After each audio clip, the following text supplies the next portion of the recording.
MSF പ്രവർത്തകൻ അരിയിൽ ഷുക്കൂറിനെ കൊലപ്പെടുത്താൻ നിർദ്ദേശം നൽകിയത് CPM ജില്ലാ സെക്രട്ടറി പി ജയരാജനും TV രാജേഷ് MLAയുമെന്ന് CBI കോടതിയിൽ സമർപ്പിച്ച കുറ്റപത്രത്തിലാണ് ഇക്കാര്യം വ്യക്തമാക്കുന്നത്. നേതാക്കളുടെ നിർദ്ദേശം പാർട്ടി അണികൾ നടപ്പിലാക്കുകയായിരുന്നുവെന്നും ഗൂഢാലോചനയ്ക്ക് ദൃക്സാക്ഷികളുണ്ടെന്നും കുറ്റപത്രത്തിൽ CBI പറയും.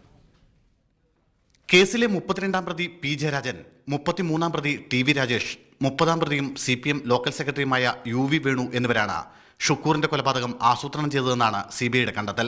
പെട്ടെന്നുള്ള പ്രകോപനമല്ല കൊലപാതകത്തിന് കാരണം.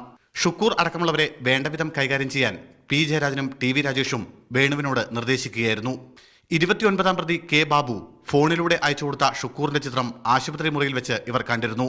തുടർന്ന് വേണുവിന്റെ നിർദ്ദേശപ്രകാരം ഷുക്കൂറിനെ മറ്റു പ്രതികൾ ചേർന്ന് കൊലപ്പെടുത്തുകയായിരുന്നുവെന്നും കുറ്റപത്രത്തിൽ പറയുന്നു. ആശുപത്രി മുറിയിൽ നടന്ന ഗൂഢാലോചനയ്ക്ക് ദൃക്സാക്ഷികളുണ്ടെന്നാണ് CBIയുടെ കണ്ടെത്തൽ. ഇവരുടെ മൊഴിപ്പകർപ്പും കുറ്റപത്രത്തിനൊപ്പം സമർപ്പിച്ചിട്ടുണ്ട്.